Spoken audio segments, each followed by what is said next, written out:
Pemirsa, kita lanjutkan diskusi kita. Misteri di balik kematian Yohanes Marlim kayak benar-benar misteri. Kami barusan kontak dengan mitra kami di Amerika, VOA. Sampai saat ini wartawan VOA tidak bisa masuk ke kawasan rumahnya Yohanes Marlim karena dijaga ketat oleh polisi di sana. Yang logikanya kalau itu memang cuma bunuh diri, tentulah itu tidak perlu dijaga dengan ketat. Yang kedua, kalau dia dianggap menyandera keluarganya, istrinya di Facebook menulis bahwa dia bukan orang yang begitu, orang yang sangat menyayangi keluarga. Dan sampai sekarang juga belum ada keterangan resmi dari polisi di Amerika apakah dia bunuh diri ataukah dia dibunuh. Yang jelas bahwa dia tahun 2014 sudah bukan warga negara Indonesia lagi, tapi sudah menjadi warga Amerika. Dan sampai saat terakhir dia masih berusaha tidak hanya nagih utangnya, tapi membuka jaringan baru untuk usahanya di Indonesia. Sekarang saya mau ke Mas Theodosius Domina Herta Putra. Siapa panggilannya nih, Mas? Theo. Theo ya? Ya. Saya kira tadinya Theodorus, tahunya Theodosius. Bagaimana Anda bisa ada kontak dengan mendiang Yohanes Marlim? Oh ya, terima kasih sebelumnya. Sebenarnya kalau pertama-tama saya mau mengatakan sebenarnya turut berduka cita kepada keluarga yang meninggal. Karena sebenarnya saya sendiri masih tidak percaya dia meninggal. Pertama karena saya jurnalis, jadi saya tidak bisa percaya begitu saja ada kabar seperti itu. Bahkan kalau ada ungkapan itu kalau perlu saya harus mencucukkan jari dulu ke luka-lukanya baru bisa percaya ungkapannya seperti itu. Tapi apalagi ada Twitter setelah dia dibilang meninggal, yang dari akun pribadinya. Ya, tepat. Tapi kalau itu menurut saya bisa saja ada adminnya, orang lain yang pegang password, dan kemudian dia masih ngirim tweet dan tidak tahu bahwa yang punya nama sudah meninggal. Ya, tapi yang membuat saya tidak percaya juga masih di percakapan pribadi saya, Pak Marlim itu sempat mengatakan nanti kita bisa ngobrol lebih banyak, lalu dia bilang ntar saya traktir makan kalau saya balik ke Jakarta. Nah, saya kira itu kan bukan diungkapkan oleh orang yang mempunyai kecenderungan untuk bunuh diri kayak gitu. Jadi kalau ada kabar bunuh diri atau semacamnya, wah ini kok bisa orang yang masih menjanjikan seperti itu, masih punya visi ke depan, saya kira itulah. Kalau bunuh diri saya kira banyak orang nggak percaya. Ya. Termasuk saya, kalau saya percaya dia bunuh diri, ini nggak jadi topik malam ini. Ya Pak, tapi sejarahnya saya mengontak dia, pertama-tama memang karena pemberitaan tentang dia jadi viral kan waktu itu. Jadi Anda yang mulai ngontak dia? Ya, kalau jadi wartawan zaman sekarang kan sebenarnya gampang Pak, jadi jejak digital tuh terekam semua dari mana, jadi kontak-kontak dia, email, Instagram itu bisa dicek di Google ya kan, jadi relatif mudah. Sangat gampang. Ya. Saya dulu tadi Mas Budi dari Tempo dengan gampang ngecek betul nggak ini wajahnya dengan FaceTime. Ya. Saya dulu waktu jadi reporter Tempo terpaksa terbang ke Swiss untuk tahu bahwa itu betul-betul Kartika yang berhubungan sama saya. Jadi kita udah bertaruh. Kalau saya dibohongin dan dia tidak datang menemui saya bisa dibagi-bagi satu kantor ngabisin tiket ke Swiss, orangnya nggak ada. Sekarang enak, termasuk ini. Ya, tepat sekali Pak. Dan kalau di media kami, di Kontan, akurasi data itu kan Dulu, sangat Anda dapat dibutuhkan. di mana nomor kontak dia? Awalnya saya email dulu ke beliau. Oh, emailnya Anda punya? Ya, itu tadi gampang sekali ya untuk melacak seseorang, apalagi orang milenials itu kan semua, ada semualah di Google. Jadi saya email dulu setelah ada banyak pemberitaan dia dibilang sebagai saksi, punya rekaman, itu saya lalu inisiatif untuk mengontak dia. Karena redaksi saya juga menekankan harus punya data primer. Data primer ya dari sumbernya langsung kalau bisa. Nah, motivasi saya waktu itu ngontak juga sama kayak gitu. Karena kami harus diminta punya data primer. Lalu saya menghubungi dia awalnya lewat email. Lalu keesokan harinya saya dikontak, saya mencantumkan nomor email, WhatsApp dan sebagainya di email itu. Lalu pagi harinya saya dikontak beliau. Ya, hai Theo gitu. Lalu saya lihat foto profilnya, wah ini mirip sama Pak Marlim ini. Lalu saya pastikan benar enggak, saya juga video call, coba telepon, benar enggak ini? Setelah kalau benar, ya saya lanjut ngobrol, saya menanyakan apa yang saya perlukan, terutama soal pemberitaan-pemberitaan itu. Nah, itu awalnya sejarahnya bagaimana saya bisa. Apa yang Anda dapatkan yang lebih daripada yang didapatkan Tempo tadi?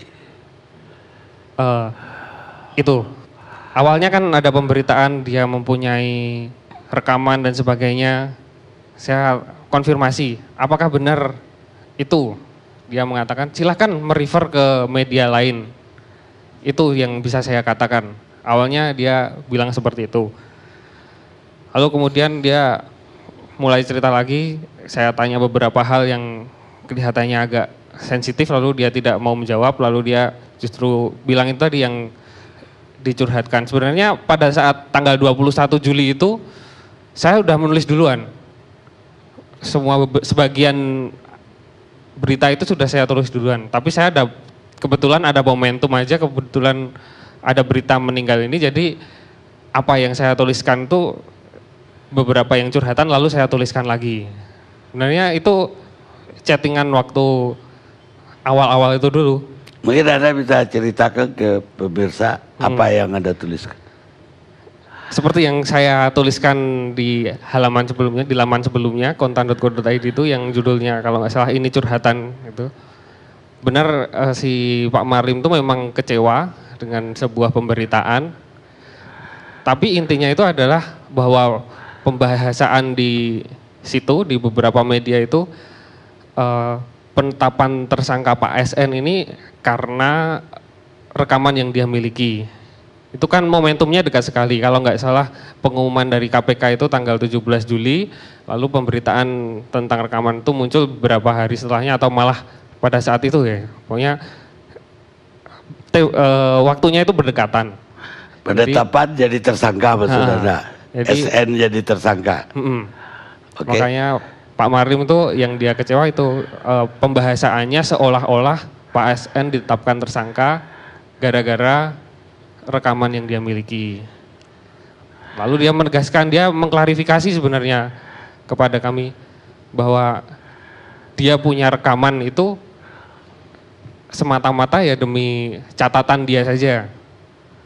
Praktek seperti ini sebenarnya banyak dilakukan kata beliau ya. Tapi ini sebagai catatan saja, sebagai catatan saya, dan saya sangat menghargai privacy right. Dia bilang begitu.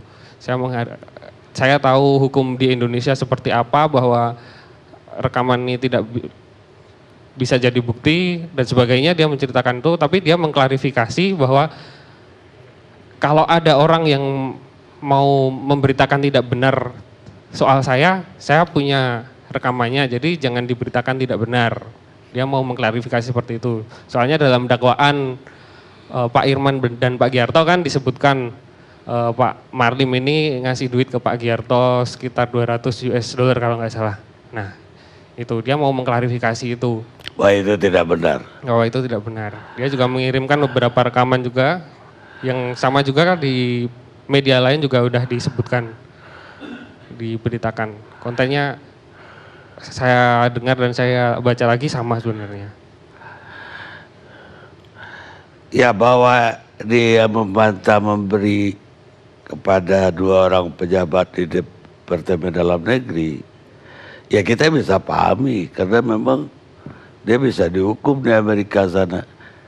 Ya, dia juga benar. Cerita soal itu.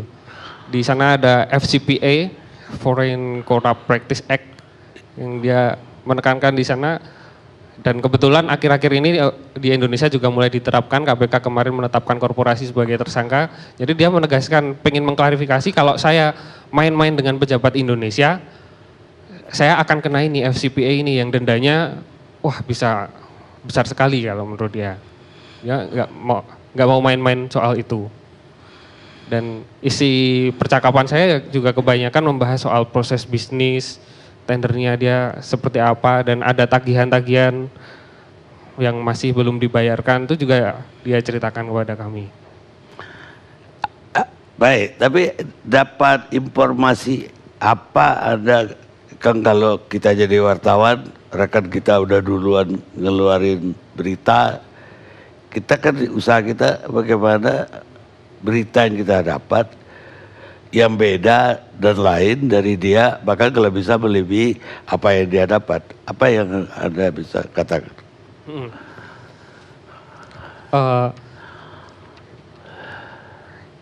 Sebenarnya fokus pemberitaan kami di Kontan itu kan sebenarnya media bisnis dan investasi.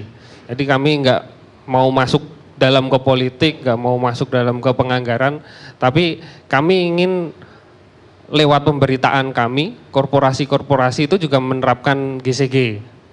Jadi kami sangat fokus ke bagaimana proses bisnisnya, bagaimana tendernya, dan sebagainya soal itu. Jadi di pemberitaan kami juga yang lebih kami fokuskan itu.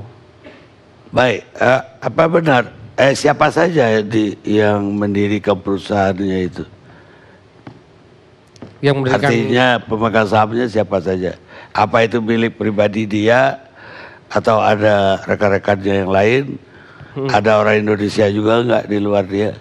Ya, ketika kabar meninggalnya Pak Marlim ini, saya juga langsung mengkonfirmasi ke Presiden Direktur Biomorphlon itu, Pak Kevin Johnson. Dia juga menceritakan, intinya membenarkan, tapi dia tidak mau menceritakan lebih lanjut tentang detail kematiannya seperti apa atau dan sebagainya. Tapi yang pasti dia juga menekankan kami masih punya tanggung jawab dengan pemerintah Indonesia. Banyak tudingan ini perusahaan Amerika Serikat, tapi dia mau meyakinkan servernya, hardware-nya itu di Merdeka Barat. Apa Merdeka Utara ya, pokoknya masih di Indonesia. Ukurannya segede-gede kulkas 2 pintu gitu. Jadi tidak mungkin data itu akan dibawa ke Amerika Serikat. Meskipun Biomorph ini perusahaan yang asalnya itu Amerika Serikat, dia mau menekankan soal itu, Pak. Dia lebih tinggi atau lebih di bawah Presiden Direktur? Itu lebih tinggi pimpinannya. Dia lebih tinggi daripada si Yohanes. Profil dari sebagai apa kontan tabloid ekonomi dan bisnis, profil dari kampanyenya sendiri ada udah lacak. Profil dari company-nya apa aja bisnisnya? Bisnis dia terutama adalah tadi teknologi biometrik. Dia menyediakan terutamanya kalau dalam di tender KTP ini dia sidik jari. Sidik ya, jari maksud ini, saya itu kliennya itu cuma iktp toh atau dia udah di negara-negara lain juga udah. Kalau di profilnya dia mengklaim sudah ada di beberapa di tempat lain. Gitu. Ada udah lihat datanya di mana saja dia? Ya, dia juga memberikan beberapa datanya soal di mana saja dia? Wah, saya nggak hafal Pak. Ya, karena saya curiga ini perusahaan dibangun hanya untuk IKTP tok gitu loh. Ada nggak pelacakan dana negara itu ketika berhubungan dengan dia? Dia tidak menceritakan soal itu, Pak. Baik, sekarang saya mau ke LPSK, Pak.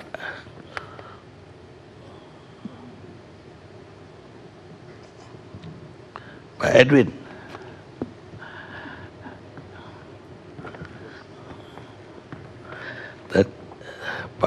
Pak Edwin, yang mengeluarkan berjataka Pak Hasto, yang dihubungin oleh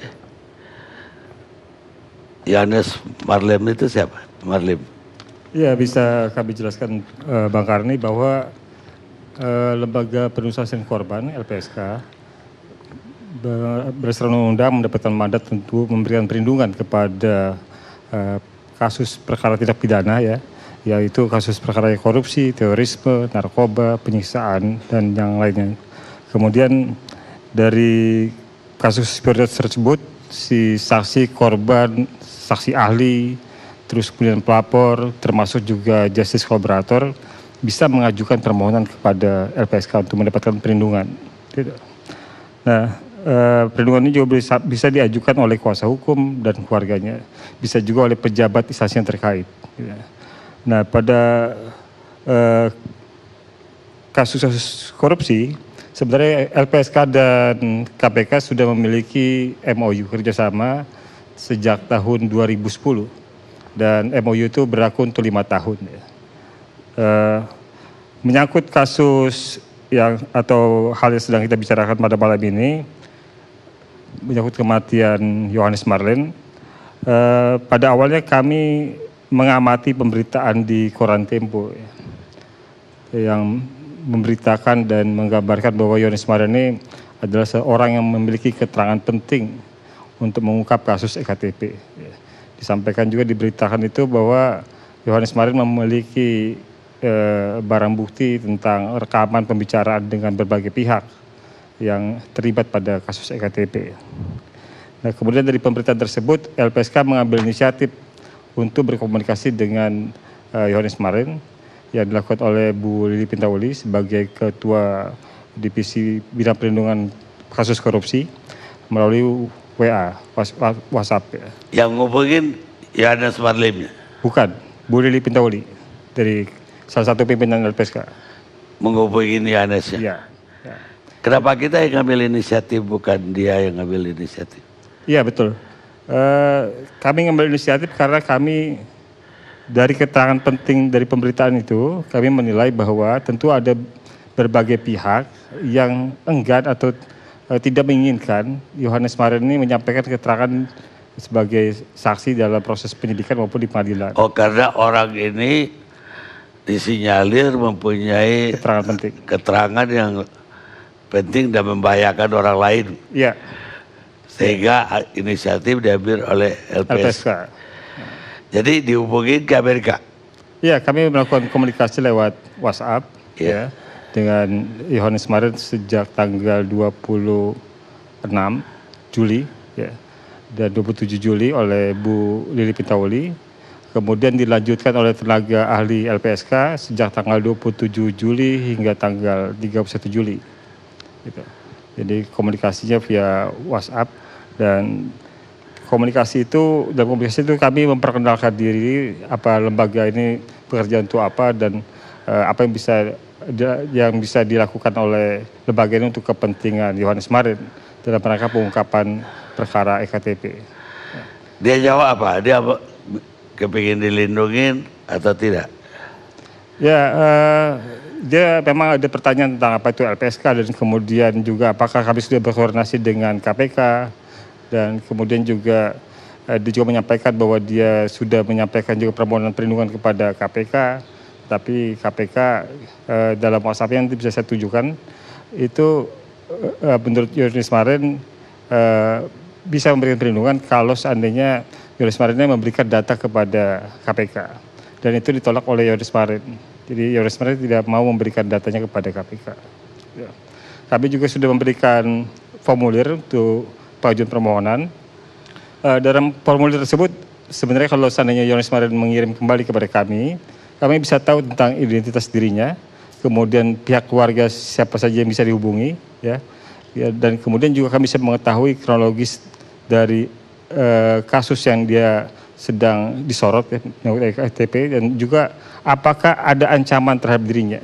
Jadi formulir itu sebenarnya bisa, kalau seandainya Yohanes Marlin mengirim kepada kami, bisa menjadi informasi buat kami tentang apa yang sedang dialami terkait dengan ancaman itu dia tidak isi kan? Ya? Belum isi kan? Belum. Sampai meninggal. Ya. Tapi dari lisan, dia mendapat ancaman nggak katanya? Sejauh yang komunikasi yang kami sampaikan, ya berlangsung antara LPSK dengan Yohanes Marlin, belum ada informasi konkret terkait ancaman. Jadi dia bukan menyatakan dia memang ada takut sama ini. Tidak ada. Tidak. Dia apa mengatakan dia tidak butuh perlindungan? Dari komunikasi itu saya rasa dia menyampaikan bahwa dia membutuhkan perlindungan, ya. Butuh perlindungan. Ya. Tapi dia kenapa butuh perlindungan? Ya, kami nggak tahu soal kenapa, ya. Karena kami kan punya keterangan penting yang melibatkan pihak-pihak yang saat ini sedang diperiksa oleh KPK. Ya. Seandainya dia mengisi formulir dan memang perlu dilindungi, ya, apa yang bisa dilakukan oleh LPSK? Ya, sebenarnya yang menjadi target kami untuk memberikan perlindungan itu bukan hanya Yohanes Marlin, tapi keluarganya. Gitu. Jadi kalau Yohanes Marlin kan berada di Amerika Serikat, tentu kami tidak bisa memberikan perlindungan kepada orang yang berada di luar negeri, karena kita nggak punya jurisdiksi sampai di sana. Dan tentu yang bisa kami lakukan hanya berkoordinasi dengan pihak di Amerika Serikat yang mempunyai otoritas untuk memberikan perlindungan, ya, untuk melakukan monitoring terhadap saudara Yohanes Marlin. Nah, yang kami antisipasi sebenarnya adalah keluarga dari Yohanes Marlin, yang apakah ada keluarganya di Indonesia yang bisa dijadikan alat oleh pihak tertentu yang tidak menghendaki Yohanes Marlin memberikan kesaksian, yang kemudian lewat keluarganya inilah Yohanes Marlin bisa dikendalikan keterangannya, gitu loh.